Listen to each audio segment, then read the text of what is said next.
guess most clearly because justice and mercy is so important to God, important to us, really, like as just humans, we naturally want justice. We want um, mercy for ourselves and for those we love. Ultimately, like I hope that we're formed to want justice for those we don't love.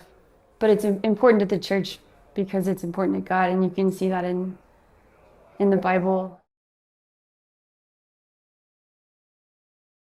I guess in the context of Abara, I serve uh, people that have been forcibly displaced from their home, that are in a situation of migration. So for me, that looks like teenagers that are in an unaccompanied minor shelter, and we do art therapy.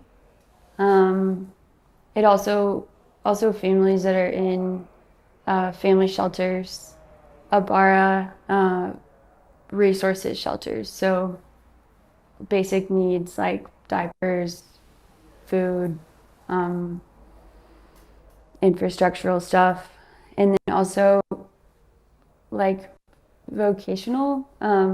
We have an, an occupational or a micro enterprise uh, therapy where people can both learn a new trade and learn to make jewelry and then sell their jewelry and earn money for their future and have a purpose while they're sitting and waiting on the US to decide their future. I guess it's like the age-old story of desperation and hope. People are far from what's comfortable. They're out of control. There's so little control that you have over your life living in a shelter. Um, I think that in the US, for people who have, money and comfort and power, we have like a super high degree of control.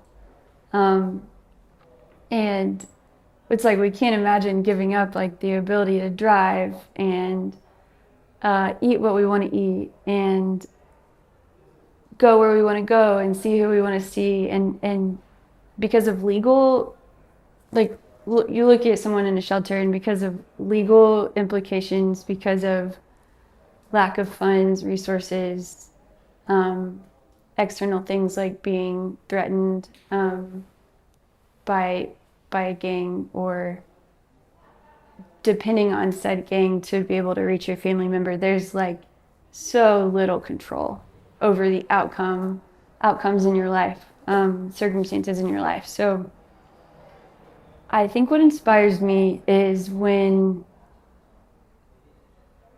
people are living in that situation in sustained joy and hope. Not every moment, of course, but I guess it's the resilience of the families and kids that I meet and the kindness when they're just kind of under fire all the time and feeling like the weight of worry and uncertainty above all, just uncertainty about what's going to happen. Probably that I can't fix anything for them. Um, it's like I can, in art therapy class, for example, I can help kids in maybe just the first layer of processing what's happened and what's happening. Um, I can deliver diapers and make a day a little bit easier for a mother, but I'm not a lawyer.